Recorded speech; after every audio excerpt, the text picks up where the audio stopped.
Sambutlah kami, sang pengubah negeri. Guru penggerak pasti, berbagi dan mengabdi.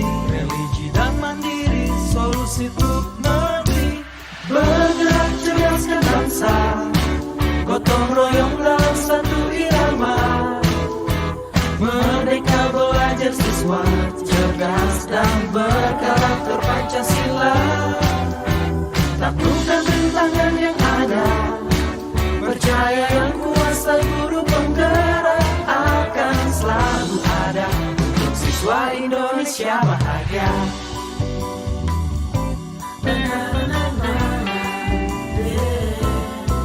Sehangat sang mentari, secerah sang pelangi, sambutlah kami sang pengubah negeri. Guru penggerak pasti, berbagi dan mengabdi. Religi dan mandiri, solusi untuk negeri. Bergerak cerdaskan bangsa, gotong royong dalam satu irama. Wujudkan cita-cita siswa, cerdas dan berkarakter Pancasila. Taklukkan rintangan yang ada, percaya yang kuasa guru penggerak akan selalu ada untuk siswa Indonesia bahagia.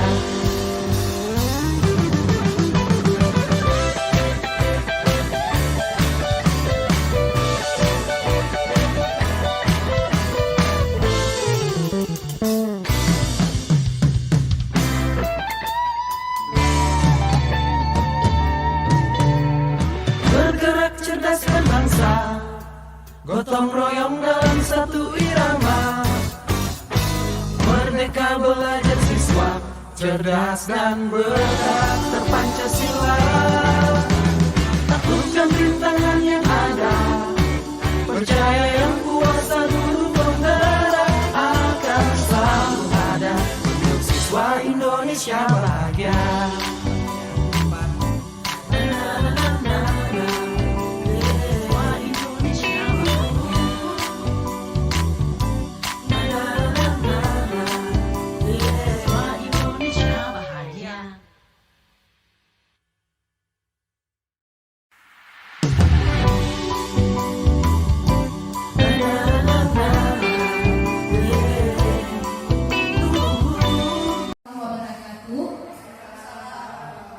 Puji dan syukur marilah sama-sama kita panjatkan kehadirat Allah Subhanahu wa taala yang mana oleh Allah telah memberikan kita sehat badan dan sehat pikiran sehingga kita dapat berkumpul dalam acara calon guru penggerak untuk presentasi oleh Ibu Royani. Serta kita buka pula salawat dari salam kita sajikan kepada Nabi Muhammad SAW yang mana oleh beliau telah membawa kita dari alam kebodohan ke alam yang penuh dengan ilmu pengetahuan yang kita dapatkan pada saat ini. Yang saya hormati kepada Ibu Kepala Sekolah dan juga beserta wakil-wakilnya, dan juga yang saya hormati kepada seluruh Dewan Guru SMA Negeri Sabilu. Terima kasih Bapak atau Ibu sudah hadir pada hari ini untuk mendengarkan presentasi tentang penerapan budaya positif di sekolah untuk calon guru penggerak yang akan dijabai SPD. Kami persilakan dengan segala hormat. Baik, terima kasih. Assalamualaikum warahmatullahi wabarakatuh. Terima kasih atas kesempatannya, Ibu Desi. Alhamdulillah, Rabbil alamin, wassalatu wassalamu ala asyrofil anbiya'i wal mursalin wa ala alihi washabihi ajmain. Puji syukur kepada Allah Subhanahu wa taala yang mana oleh Allah senantiasa memberikan kita kesehatan, keselamatan, kebahagiaan sehingga kita mampu untuk menjalankan aktivitas sehari-hari dengan dalam keadaan sehat. Selanjutnya, selawat dan salam juga tak pernah lupa untuk kita sajikan kepada Nabi besar Muhammad SAW, suri teladan panutan kita sebagai sebagai makhluk atau sebagai manusia yang senantiasa percaya bahwa Rasulullah memang benar-benar contoh teladan yang harus kita teladani. Penghormatan saya kepada kepala sekolah, kepada rekan-rekan guru yang hari ini akan menerima imbas dari pembelajaran atau proses pembelajaran yang saya jalani selama saya menjadi calon guru penggerak untuk anak-anak guru. Jadi pada kesempatan ini saya diberi tugas yaitu untuk mendiseminasi tentang penerapan budaya positif di sekolah. Baik, untuk memulai presentasi kita hari ini, saya mau bahan paradigma dari Bapak Ki Hajar Dewantara. Jadi Bapak Ki Hajar Dewantara sebagai Bapak Pendidikan, beliau mengibaratkan bahwa sekolah itu seperti sebuah sawah atau sebuah ladang. Sementara siswa diibaratkan sebagai bibit-bibit padi dan kita guru diibaratkan sebagai petani. Jadi dalam tumbuh kembangnya sebenih padi tentu harus didukung oleh petani yang rajin, kemudian ladang yang bagus, bibit yang bermutu. Nah, ketiga kondisi ini saling bersinergi untuk menciptakan hasil panen yang memuaskan. Pada presentasi saya, Pak Ki Hajar Dewantara menyatakan bahwa kita ambil contoh perbandingan dengan hidup tumbuh-tumbuhan. Seorang petani dalam hakikatnya sama kewajibannya dengan seorang pendidik yang menanam padi misalnya. Hanya dapat menuntut tumbuhnya padi. Ia dapat memperbaiki kondisi tanah, memelihara tanaman padi, dan memberi pupuk dan air, membasmi ulat-ulat atau jamur-jamur yang mengganggu hidup tanaman padi dan sebagainya. Artinya, ketika kita telah mendapatkan benih bibit padi yang unggul, tapi ketika kita seorang petani atau seorang guru tidak mengupayakan lingkungan yang sehat untuk tumbuh kembangnya peserta didik, maka hasilnya tidak akan sempurna. Oleh sebab itu tugas kita menuntut perilakunya agar tumbuh menjadi anak-anak yang soleh, anak-anak yang sesuai dengan karakter pelajar Pancasila. Nah, berdasarkan standar nasional pendidikan, lingkungan yang positif sangat diperlukan agar pembelajaran yang terjadi adalah pembelajaran yang berpihak pada murid. Jadi hari ini kondisi-kondisi tersebut memang sangat dituntut oleh sistem pendidikan kita. Menciptakan lingkungan pendidikan yang sehat sangat utama. Kemudian hal tersebut juga tertuang dalam standar proses pada standar nasional pendidikan pasal 22. Pada pasal 12 yaitu pelaksanaan pembelajaran sebagaimana dimaksud dalam pasal 10 ayat 2 dan sebagainya. Jadi suasana belajar yang dimaksud dalam pasal 10 yaitu harus interaktif, kemudian inspiratif, menyenangkan, menantang, dan sebagainya. Ini semua akan menghasilkan output atau peserta didik yang berkualitas.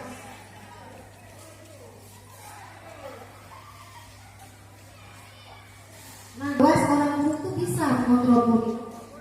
Pada kenyataannya, seorang murid jika dia tidak berkehendak untuk dikontrol oleh guru, maka kita tidak akan mampu untuk mengubah atau merubah apa yang menjadi perilakunya. Selanjutnya, ilusi bahwa semua penguatan positif, efektif, dan bermanfaat. Contohnya, ketika kita menyampaikan kepada siswa, nah, belajarlah.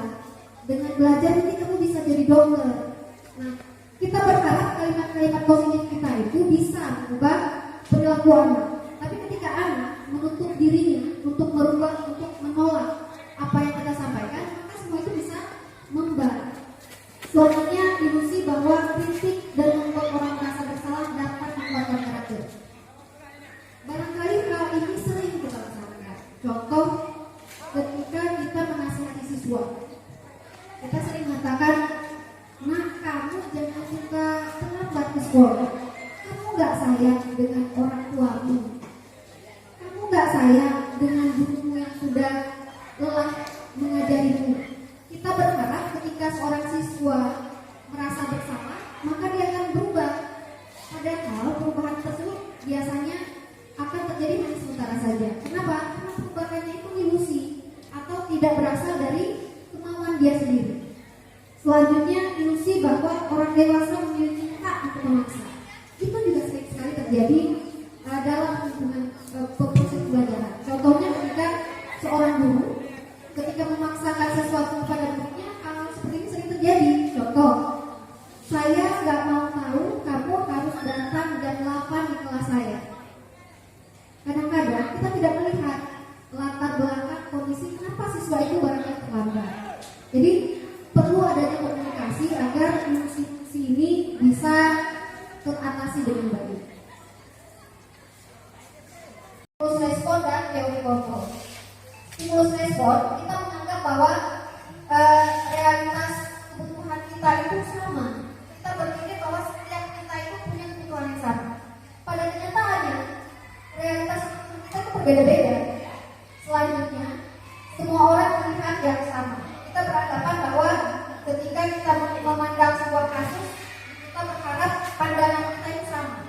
Sementara, menurut teori kontrol, setiap orang memiliki gambaran berbeda atau sudut pandang yang berbeda dalam menghadapi atau menyikapi sebuah masalah atau kasus. Jadi kita tidak bisa memaksa orang lain sependapat dengan kita karena sudut pandang kita berbeda-beda.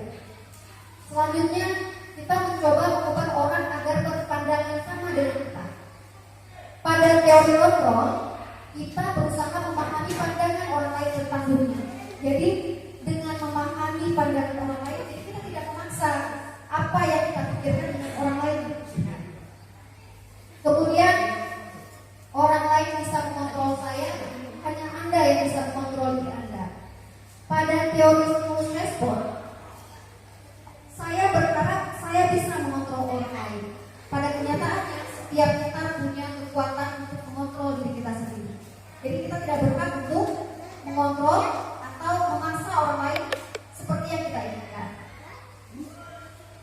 Kemudian pada stimulus respon, model berpikirnya itu menang kalah. Artinya ketika pendapat saya diterima maka saya menang. Ketika pendapat saya tidak bisa diterima maka saya kalah. Pada teori kontrol, model berpikir menang-menang. Maksudnya apa? Saya punya pandangan saya sendiri, Anda punya pandangan Anda sendiri. Jadi masing-masing kita tidak merasa kalah, tapi kita menyampaikan persepsi kita masing-masing, tapi tidak mencoba untuk intervensi apa yang menjadi pendapat atau pikiran orang lain. Jadi tidak ada menang kalah pada teori kontrol, tapi mencoba untuk memahami apa yang orang lain pikirkan.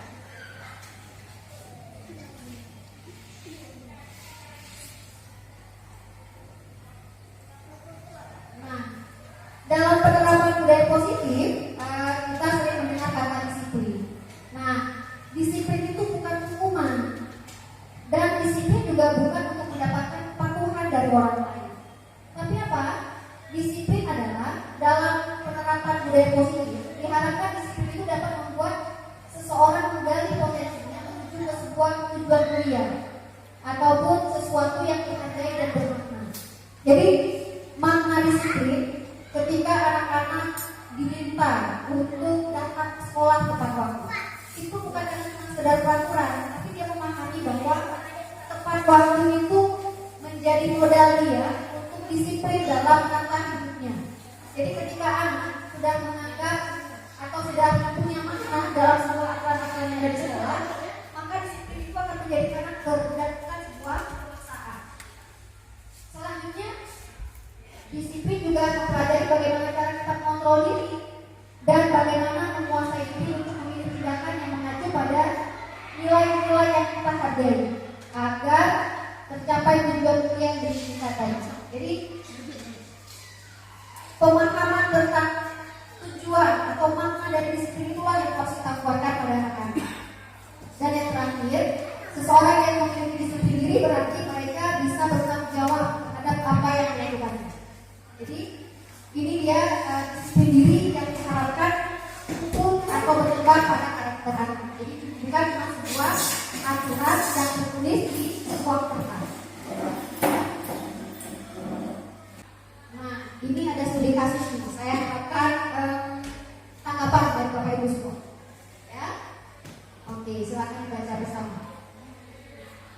Jadi ada kasus IPA, dia kurang menguasai pelajaran matematika. Ada matematika di sini. Bu Suryani udah masuk ya.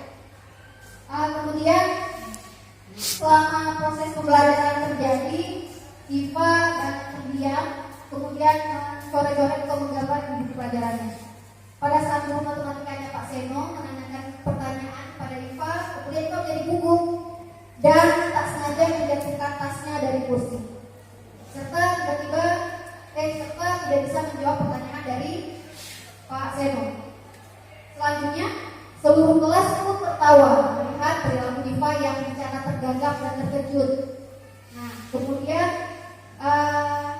Pak Seno saat itu membiarkan teman-teman IPA menertawakan IPA yang tergagap dan malu luar biasa. Kemudian malahan minta IPA, Pak Seno kemudian minta IPA untuk maju ke depan dan berdiri di depan kelas sambil menunjuk hidungnya karena tidak bisa menjawab pertanyaan Pak Seno. Kelas makin gaduh dan anak-anak pun tertawa melihat IPA di depan kelas memberikan ujung hidungnya. Bagaimana tanggapan Bapak Ibu semua terhadap kasus yang dialami IPA? Ada komentar? Kalau menurut saya tindakan Pak Seno itu tidak benar, ya. Karena kita sebagai guru, ketika sesuatu terjadi dalam kelas itu, kita seharusnya menjadikan kita itu sebagai penengah. Artinya kalau ada siswa yang seperti kejadian IPA, kita bukan membiarkan kawan-kawannya itu menertawakan dia, tapi kita bisa menjadi kenapa sih ketika kawan dia tertawa itu kita menyuruh diam, kita memberi penjelasannya. Terima kasih Bu Nureni. Jadi menurut Bu Nureni dan kawan-kawan semua barangkali tindakan yang dilakukan oleh Pak Seno kurang tepat, ya benar. Jadi ini salah satu bentuk hukuman barangkali ya yang sering terjadi di kelas, ya. Mudah-mudahan nggak ada di sekolah kita. Nah, ternyata hukuman konsekuensi itu ternyata berbeda. Apa perbedaannya? Hukuman itu bersifat tidak terencana atau tidak benar, seperti yang dilakukan oleh Pak Seno tadi. Begitu melihat ada siswa yang tidak fokus, kemudian langsung dimarahi, disuruh maju ke depan sambil pegang hidung. Itu kan sebenarnya sama juga dengan mempermalukan atau membunuh karakter anak, gitu ya. Sementara kalau konsekuensi itu sesuatu yang sudah terencana atau disepakati. Nah, barangkali kita semua sudah tidak asing melaksanakan kesepakatan kelas dalam pembelajaran, ya kan Bapak Ibu ya. Misalnya kalau ada siswa yang terlambat masuk kelas, konsekuensinya dia harus berdiri dulu 5 menit. Itu barangkali yang sering kita lakukan. Kemudian apalagi perbedaan antara hukuman dengan konsekuensi? Anak atau murid tidak tahu apa yang tidak dilibatkan. Contoh seperti IPA, dia nggak tahu kalau misalnya nggak fokus di kelas untuk pembelajaran, dia harus pegang hidung dan berdiri di depan kelas. Sementara kalau itu bersifat konsekuensi sudah dibahas dan disetujui. Berarti kalau seharusnya Pak Seno bilang ini siapa yang nggak konsen belajar, berdiri di depan kelas dan pegang hidung ya. Kalau memang anak-anak sudah sepakat, ya silakan dijalani. Meskipun kita tahu bersama bahwa hukuman seperti itu atau konsekuensi seperti itu bisa membunuh karakter anak, ya. Selanjutnya, hukuman bersifat satu arah dari pihak guru ke siswa. Sementara konsekuensi biasanya dibuat bersama atas kesepakatan bersama. Selanjutnya, konsekuensi pada poin keempat, murid tetap dibuat tidak nyaman untuk jangka waktu pendek. Kenapa? Hukuman dan konsekuensi sama-sama tidak menyenangkan. Nampaknya siswa bisa kita atur, tapi ternyata hanya dalam jangka waktu yang pendek, tidak bisa mengubah mindset atau karakter anak. Selanjutnya, hukuman yang diberikan bisa berupa fisik maupun psikis. Biasanya bisa berbentuk seperti cemoohan, mengejek, kamu itu ya sudah bodoh, tak lagi mendengarkan penjelasan bapak atau ibu. Itu hukuman yang bersifat verbal dan biasanya itu lebih menyakitkan, bisa melekat pada anak. Bahkan mungkin ketika dia sudah selesai belajar, kalimat-kalimat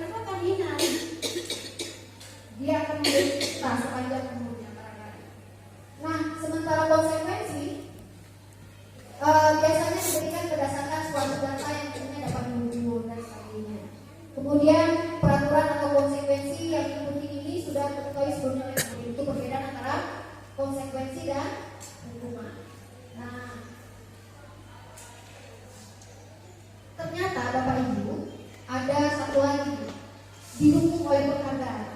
Ternyata tidak juga selamanya penghargaan itu bisa dianggap baik. Ternyata juga kita bisa menghukum siswa lewat penghargaan. Salah satunya menurut Al-Nikon, beliau menyatakan bahwa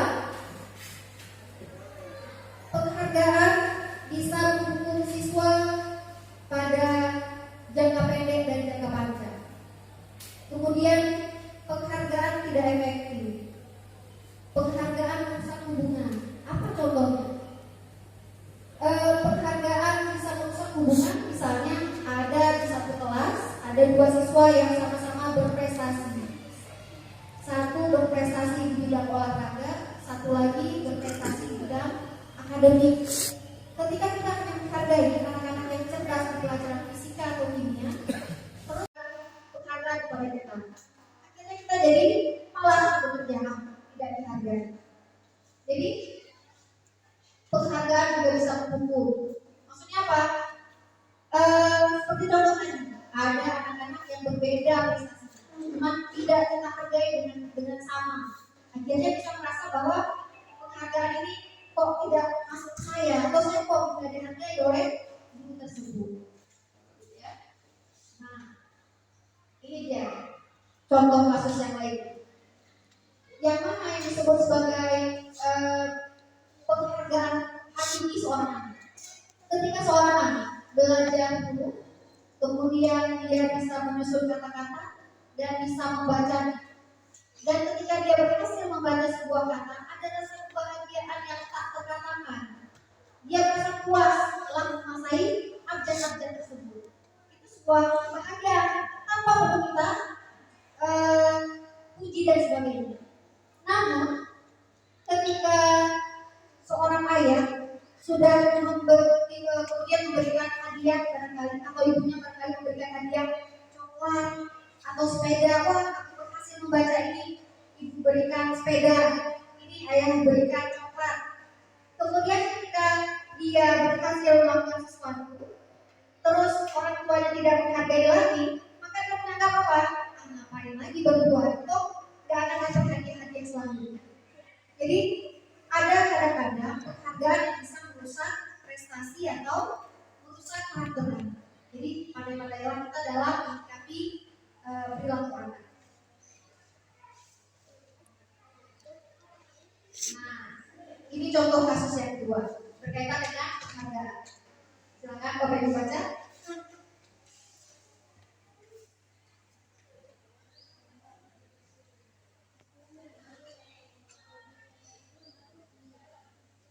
Ibu Anas, guru kelas 2 SD yang mencoba mengatasi kondisi anak-anak yang susah antri masuk kelas. Kemudian beliau dengan ide untuk membuat sebuah stiker bintang. Jadi siapa yang berdiri teratur akan mendapatkan stiker bintang. Namun pada suatu hari ketika Bu Anas tidak bisa mengajar, digantikan oleh guru lain. Kemudian guru lain tidak tahu bahwa tidak ada anak-anak yang bisa berdiri dengan teratur akan mendapatkan penghargaan. Akhirnya apa yang terjadi? Anak-anak berdiri lagi nggak Bapak Ibu? Biasanya enggak ya? Anak-anak biasanya nggak gitu. Kenapa? Karena bukan Bu Anas, itu guru yang lain. Dan Bapak Ibu atau Ibu sudah memberikan dia penghargaan. Nah, Pak Heru tidak mengetahui tentang stiker bintang, dan benar saja pada saat mau masuk kelas, selesai jam istirahat, murid-murid kelas 2 kembali berebutan masuk kelas. Apa yang terjadi? Dan mengapa? Dan apa kira-kira motivasinya? Kenapa anak-anak bisa berdiri rapi ketika ada Bu Anas dan tak berdiri rapi ketika dengan guru yang lain? Ada tanggapan yang Bapak Ibu?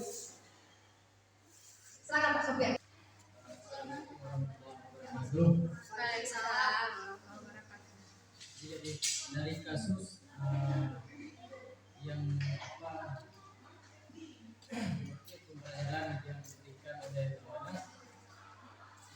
merupakan motivasi individu yang diberikan kepada siswa.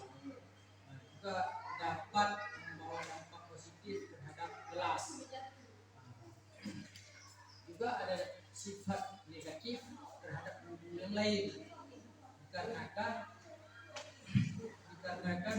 tidak memotivasi daripada siswa dengan cara yang lebih efisien. Itu saja kalau menurut saya.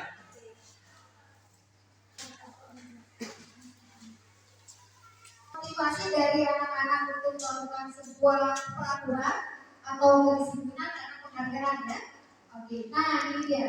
Ini restitusi. Apa itu restitusi? Sebuah pendekatan untuk menciptakan disiplin positif. Jadi ternyata setelah kita kaji-kaji, ketika disiplin diberi dalam bentuk hukuman bisa membuat anak-anak terkadang terbentuk karakternya. Melalui konsekuensi itu biasanya akan berjangka pendek, ya kan? Nah, restitusi itu sebuah pendekatan untuk menciptakan disiplin positif.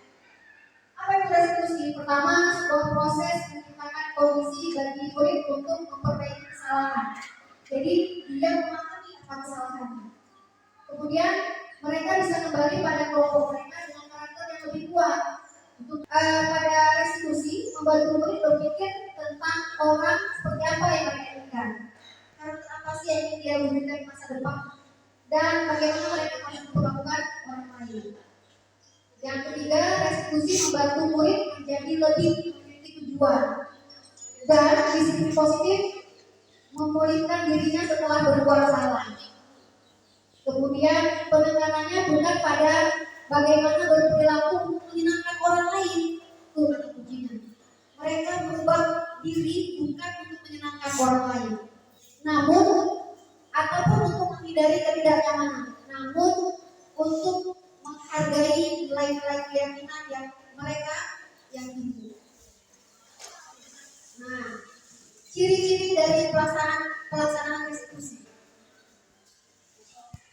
Restitusi bukan untuk menebus kesalahan, namun belajar dari kesalahan. Jadi hal yang wajar jika dalam proses menjadi manusia yang berkarakter anak-anak membuat kesalahan. Sama juga seperti kita soal guru. Kita pun tidak luput dari kesalahan, namun bagaimana dari kesalahan itu kita belajar. Kemudian restitusi memperbaiki hukuman. Ketika tadi ada konsekuensi dan hukuman dari proses disiplin positif, biasanya ada dendam dari si anak ketika dia diperlakukan secara tidak adil. Namun di restitusi diharapkan hubungan itu tidak hubungan yang lebih positif yang terjadi. Kemudian restitusi adalah tawaran, bukan paksaan. Jadi komunikasi. Selanjutnya restitusi menuntun untuk melihat dia dalam dirinya. Artinya dia melihat nilai-nilai positif yang ada pada dirinya. Nah, selanjutnya restitusi juga menjadi kebutuhan dasar yang mendasari tindakan. Artinya apa? Apakah dia butuh kasih sayang barangkali? Apakah dia butuh penghargaan? Butuh kesenangan? Restitusi mencoba untuk memfasilitasi hal tersebut. Selanjutnya restitusi fokus pada karakter bukan tindakan. Jadi merupakan karakter yang diharapkan dari anak. Kemudian restitusi menguatkan dan fokus pada solusi. Artinya semua orang bisa melakukan kesalahan. Pada akhirnya apa yang harus mereka lakukan untuk memperbaiki diri. Jadi solusi yang menjadi penekanan.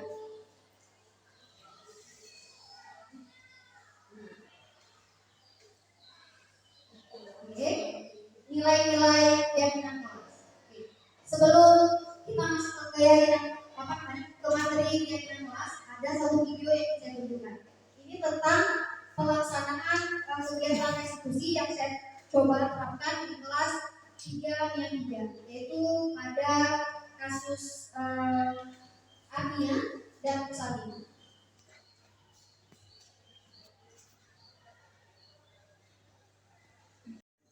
Ini beberapa contoh bahasa-bahasa dari keyakinan kelas. Kami guru-guru yang saling menyayangi. Bukan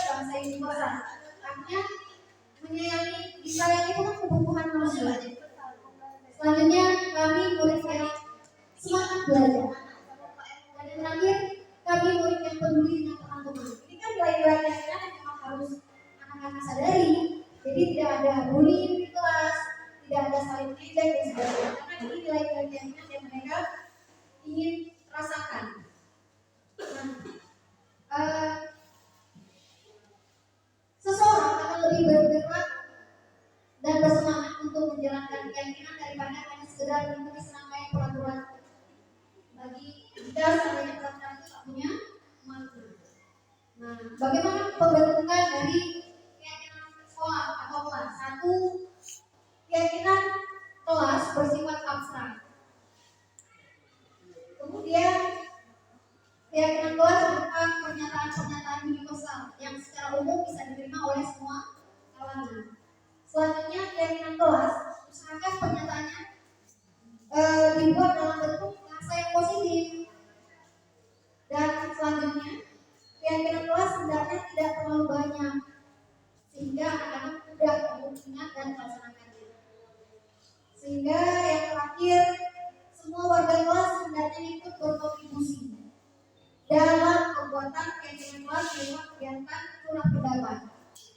Ya, jadi anak-anak mengajukan sendiri pendapatnya untuk diyakini atau dilaksanakan bersama-sama. Kemudian step yang ke-6, ketika proses pembuatan keyakinan kelas bersedia untuk meninjau kembali apakah keyakinan kelas itu cocok untuk dilaksanakan dari waktu.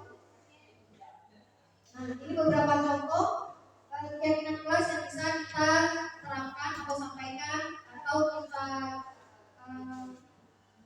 dilakukan oleh anak-anak di kelas. Setiap anggota kelas perlu belajar, setiap anggota kelas perlu senang. Kalau belajar penuh dengan tekanan tidak akan menghasilkan sesuatu yang positif, ya.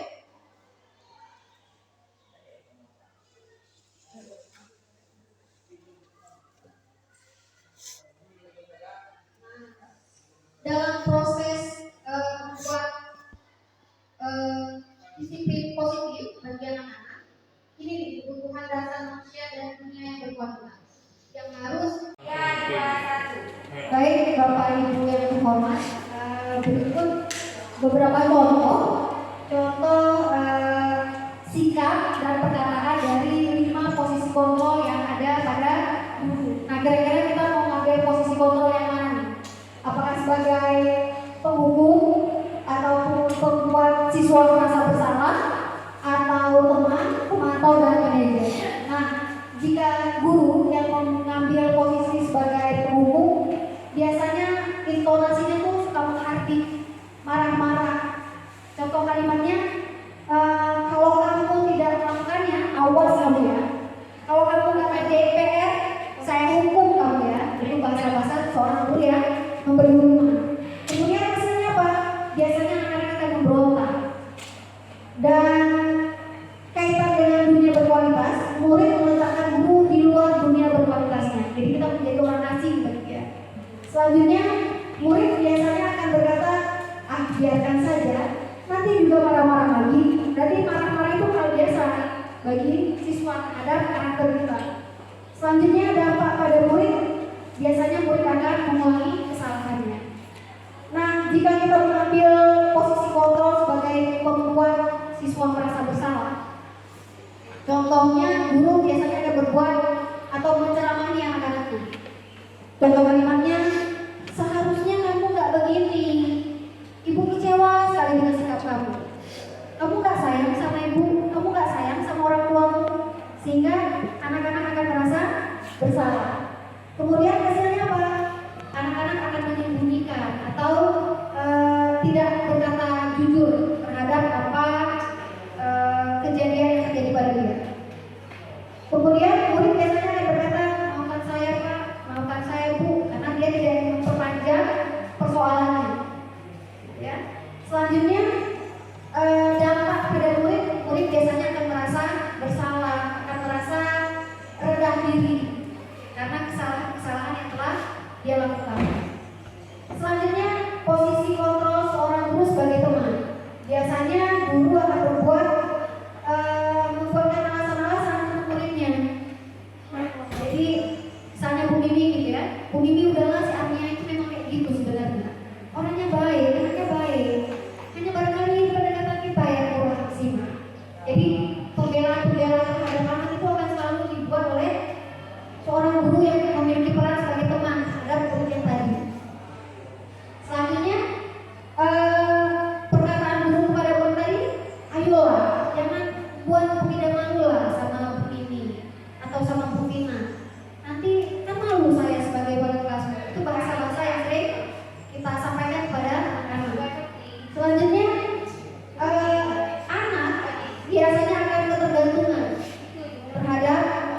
siswa terhadap gurunya. Dampaknya apa? Dampak pada murid, biasanya murid akan menjadi lemah, tidak mandiri, ketergantungan terhadap guru yang membelanya tadi. Ada lagi posisi sebagai pemantau. Nah, biasanya guru yang mengambil posisi kontrol sebagai pemantau, dia punya buku catatan nih terhadap dosa-dosa.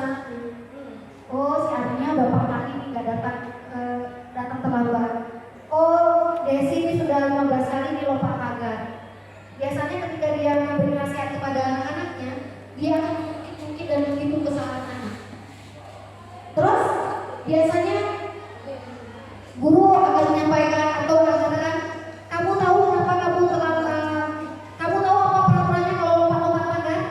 Kamu tahu peraturannya kalau misalnya kamu datang terlambat? Jadi dia konteksnya pada aturan sekolah.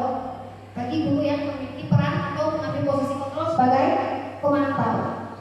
Selanjutnya, anak hasilnya akan menyesuaikan diri. Kalau dengan Bu Ida yang sebagai pemantau, dia akan pura-pura disiplin. Jadi disiplinnya itu bukan karena dia menyadari kesalahannya, tapi menyesuaikan dengan siapa guru yang dihadapi.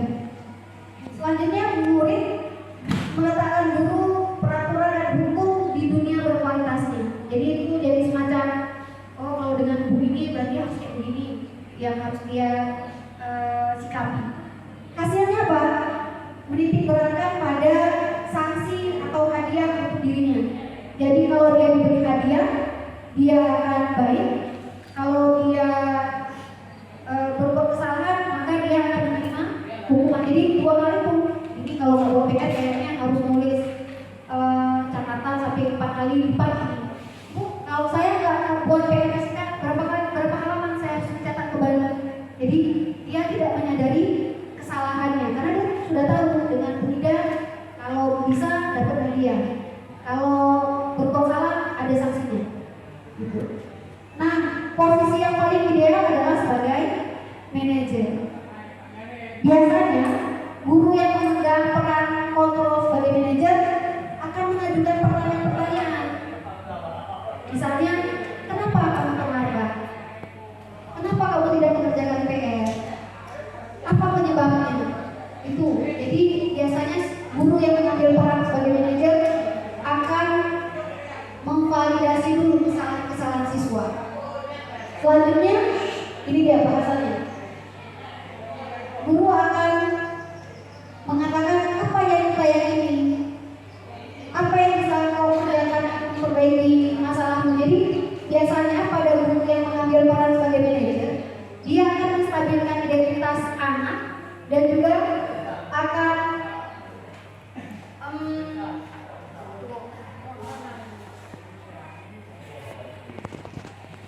akan menstabilkan identitas anak dan menanyakan keyakinan-keyakinan kelas yang telah mereka yakini atau menanyakan keyakinan-keyakinan yang telah mereka sepakati di sekolah, gitu ya.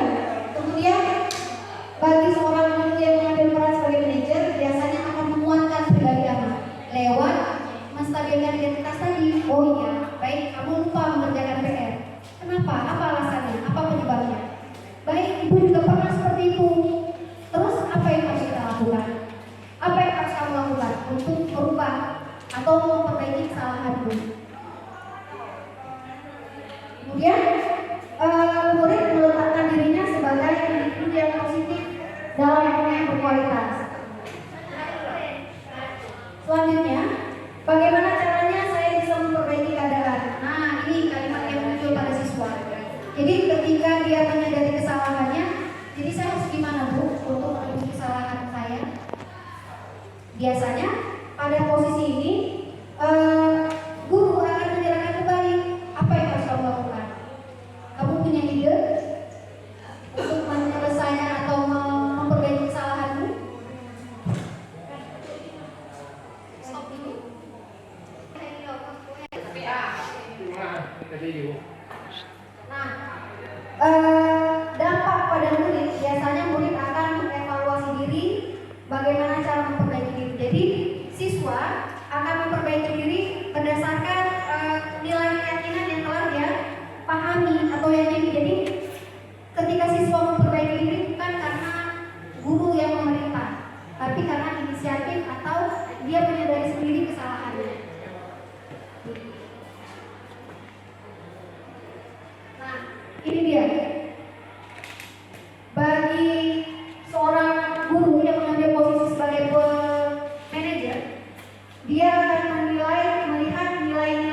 sehingga si anak akan memperbaikinya.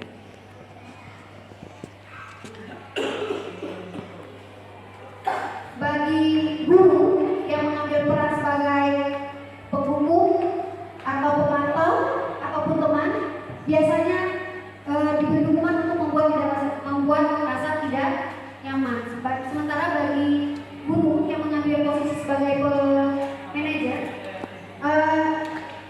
anak-anak akan memperbaiki dan mendapatkan apa yang dia butuhkan, ya.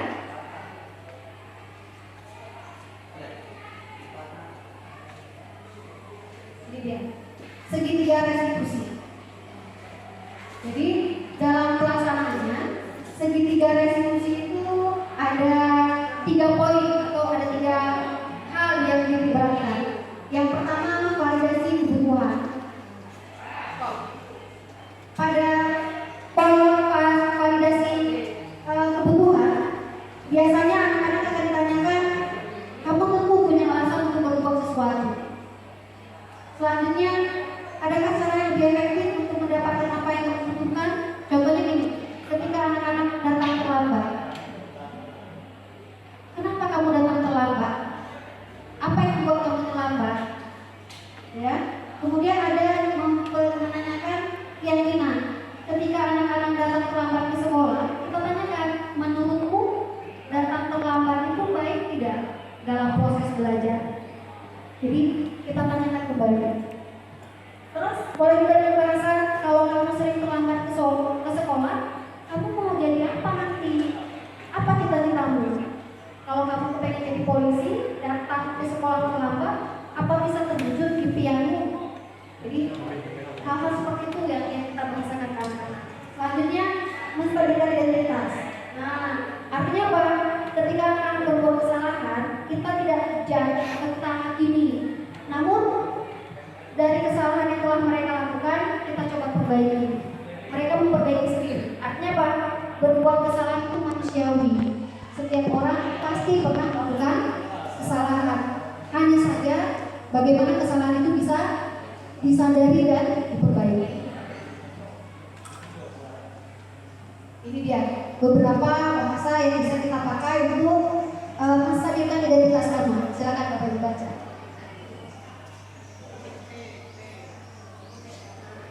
Bahkan Ada manusia yang sempurna. iya, nggak perlu suka juga untuk mengakui bahwa kita sebagai ibu juga pernah berbuat kesalahan. Saya juga pernah berbuat salah. Artinya apa? Kita dan anak sama-sama orang-orang yang pernah berbuat salah. Ya. Terus ketika kita sedang menstabilkan identitasnya, kita nggak tertarik untuk mencari siapa yang salah, tapi apa yang harus kita lakukan untuk memperbaiki kesalahan tersebut. Nah, ini beberapa bahasa untuk memvalidasi kebutuhan anak.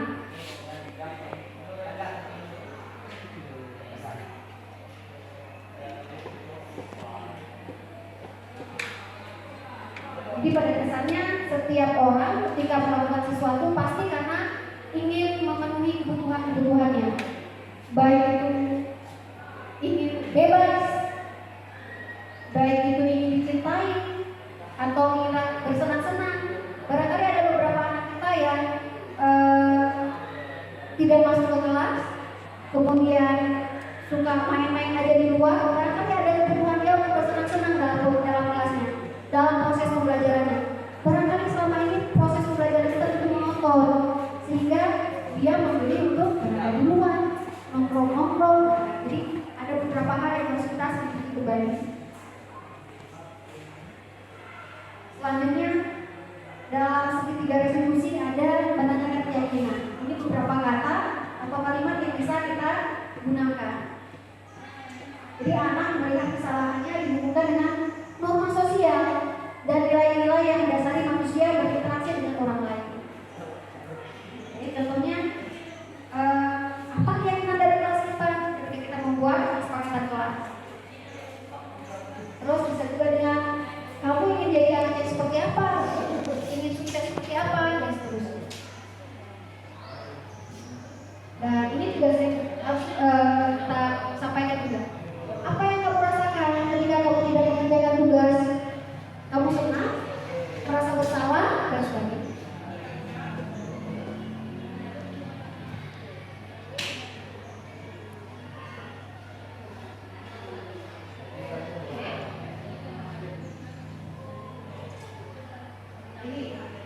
juga bisa kita gunakan, kalimat-kalimat ini juga bisa kita gunakan untuk intervensi apa yang dipikirkan oleh siswa ketika dia menyadari kesalahannya. Contohnya, bagaimana kamu ini diperlakukan?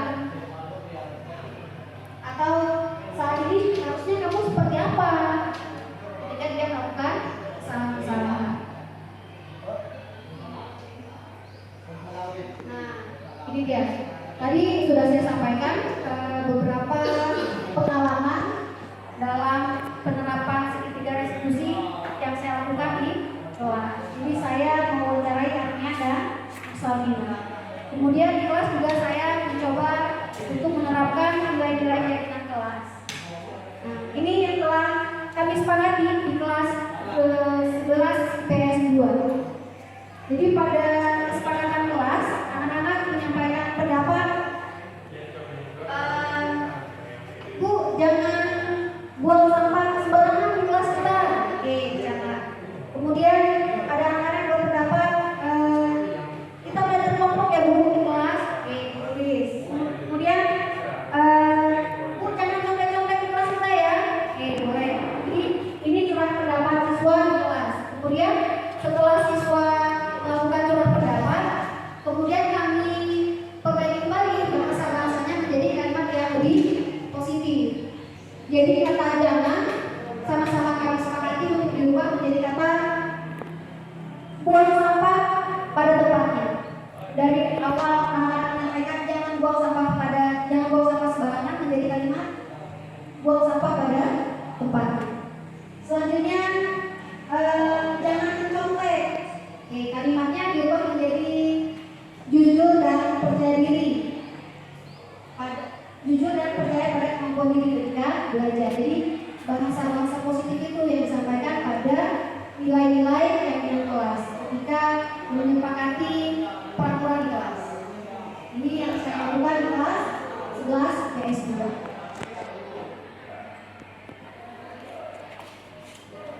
Ini beberapa hal referensi pembelajaran yang saya dapat ketika saya mempelajari budaya positif di modul 1. Modul 1.4 pada khususnya. Saya pikir membangun budaya positif itu sangat penting dan mendesak melihat kondisi karakter anak-anak hari ini. Jadi banyak kebutuhan anak-anak yang tidak terfasilitasi oleh kita. Jadi tidak jarang kita melihat seorang guru menyelesaikan perilaku anak dengan cara hukuman. Jadi cara instan, padahal dampaknya tidak dalam jangka panjang.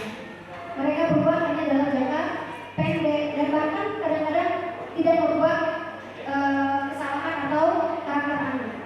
Selanjutnya, sebagai guru yang berperan memimpin pembelajaran dan menjadi coach bagi rekan lain, saya pikir mewujudkan budaya positif di lingkungan sekolah itu penting dengan cara menerapkan segitiga restitusi dalam menyelesaikan kasus-kasus anak dan juga melihat kembali nilai kebaikan yang ada dalam diri anak. Jadi sebenarnya semua anak itu sebenarnya baik-baik, hanya bagaimana cara kita menggali kembali potensi kebaikan yang ada dalam diri anak. Kita lihat kebutuhan-kebutuhan dari sikap yang dia tampilkan.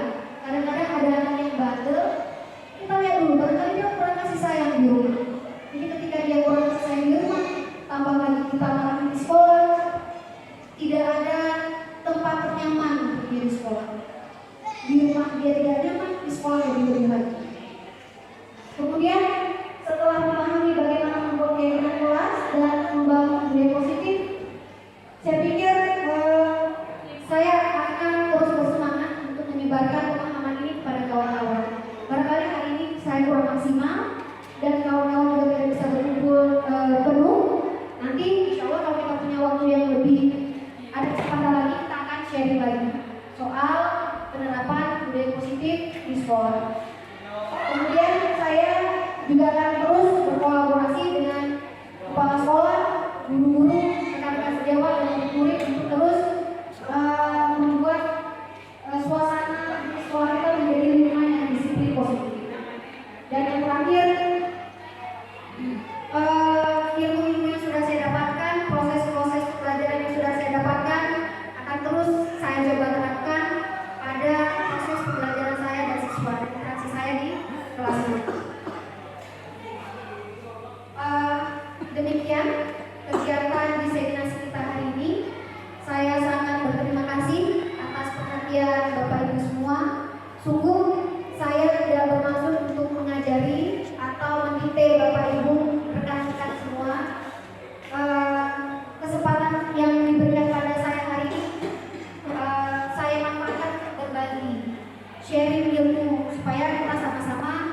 bisa menciptakan kondisi lingkungan yang sehat, yang positif demi mewujudkan sekolah yang disiplin positif, budaya positif ya. Anak-anak juga bahagia datang ke sekolah dengan ceria dan mendapatkan ilmu yang bermanfaat, sehingga kelak ketika mereka berhasil, mereka menjadi manusia yang berkarakter, manusia yang peduli, berempati kepada orang lain, tidak hanya mencari nilai-nilai material saja, tapi rasa empati kepada sesama manusia lebih menjadi karakter mereka.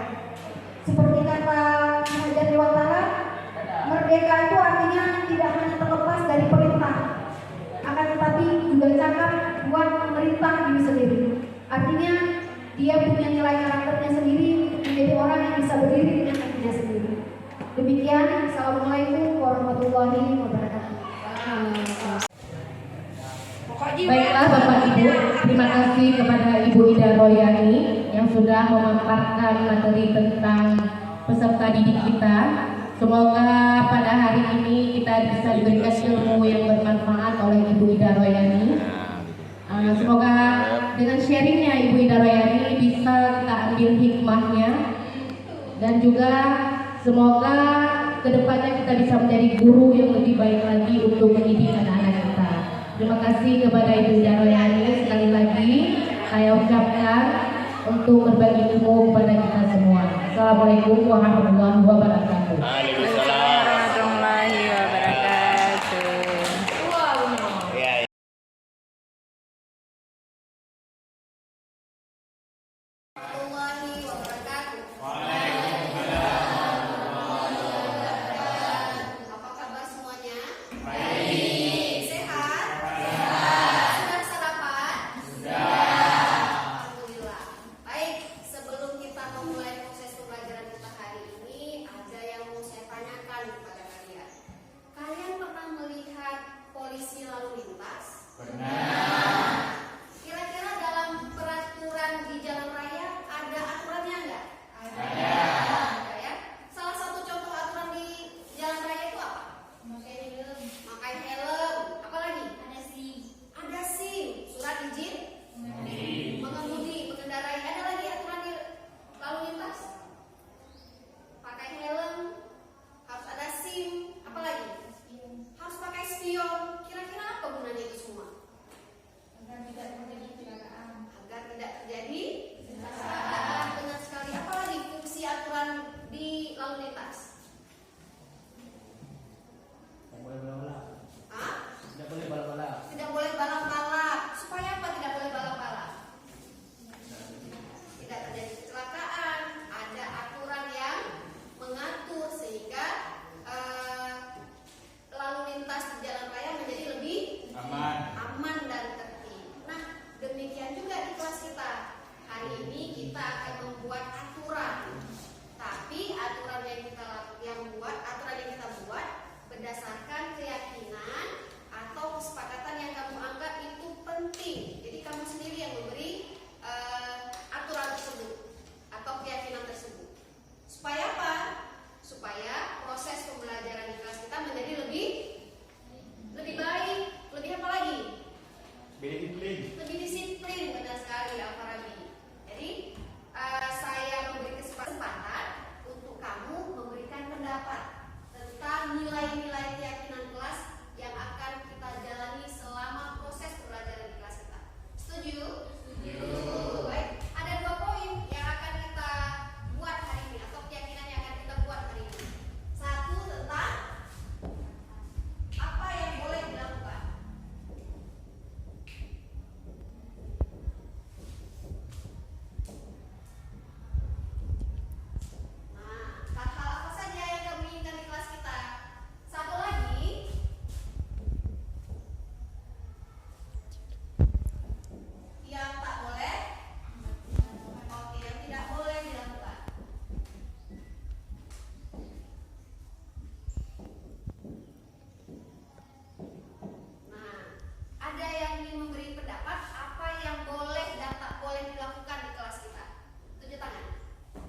menjaga kebersihan kelas. Oke, silakan ditulis.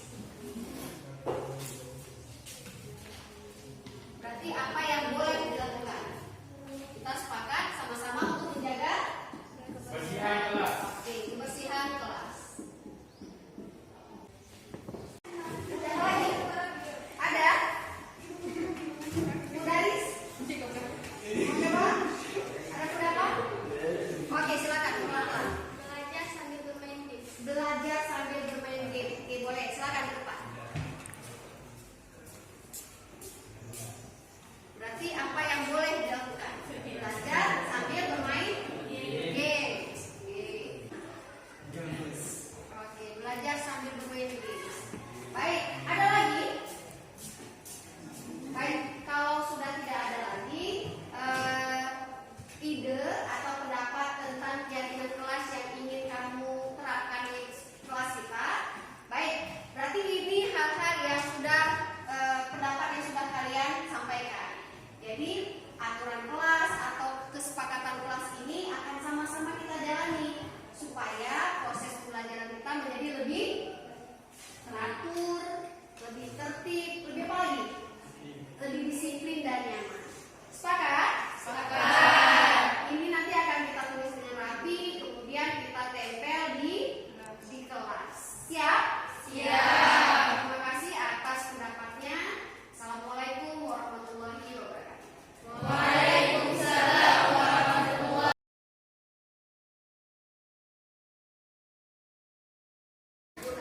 Assalamualaikum warahmatullahi wabarakatuh.